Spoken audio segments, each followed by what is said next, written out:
Ito, sang-ayon siya na napapabayaan ni Julius ang kanyang mga anak. Simula nang dumating si Mika, ang hipag at kakampi ni Flor. Ariza, humarap ka na.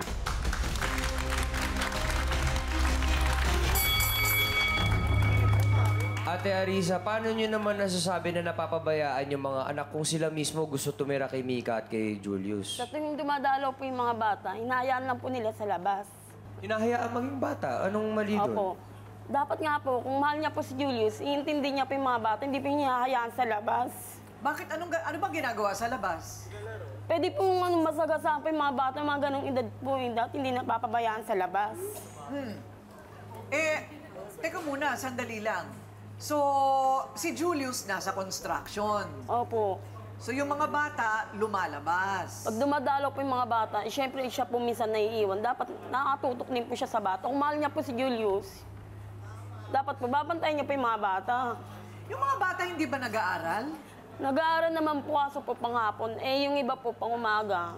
Siyempre may maliit pa po, lumalabas po. Kung masagasaan po ng Ayun. Okay. Pero paano yon kung panggabi ka? Siyempre nagpapahinga ka sa umaga.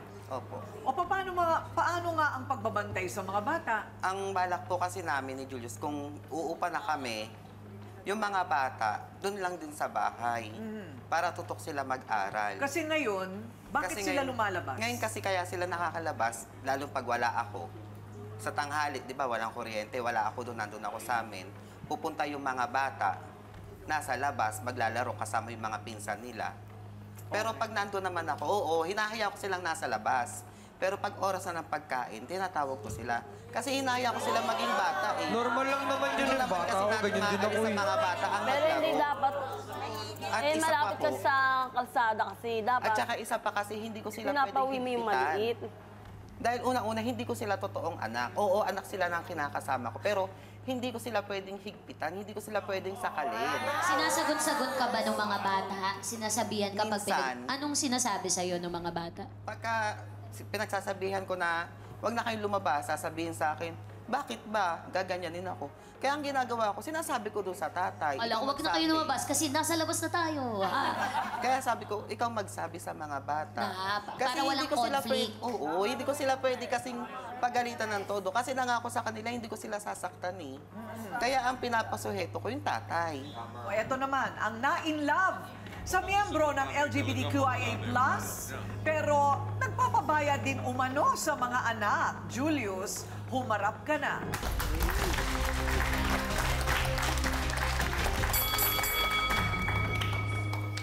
So, totoo ba nag-iipon na kayo para makarenta na kayo ng bahay? Nag-iipon pa po. O ayan, tanungin mo na siya tungkol sa mga anak niya. Actually, Ate Flor, kakampi kita, no? Pero parang nakakapanting ng tenga yung dinidiin mo yung kabaklaan ni Mika dahil wala yung kinalaman sa problema dito.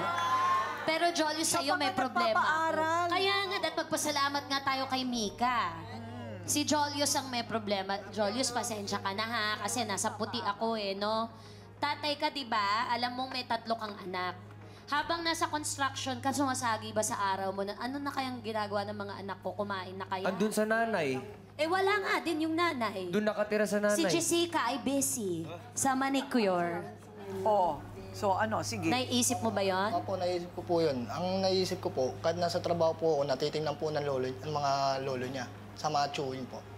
Eh, yun nga daw. According kay Arisa, hindi. Pakalat-kalat sa daan. Tumatawid ng kalsada, baka masagasaan. Di ka ba kinakabahan? Wala kang plano? Hindi, ma'am. Minsan po, inakabahan po ako. Minsan sinasabihan ko na lang po yung panganay ko na tingnan niya na lang yung mga kapatid niya. Alalayan niya. Eh, total, malaki na may anak kong panganay. Yung 12 years old. Opo. Kanino niya gustong tumira? Sa akin po. Sinabi niya sa'yo, Papa, tawag niya. Diyan ako titira. Opo. Handa ba kayo, Mika? Ikaw din tatanungin kita, kasi ang pagmamahal mo dapat tumagos hanggang sa mga bata. Handa ba kayo pag yung 3 nasa poder nyo na, hindi nyo din pababayaan pag kayo na lang? Ako hindi lang po ako handa eh. Handang-handa ako. Ay, taray! Ikaw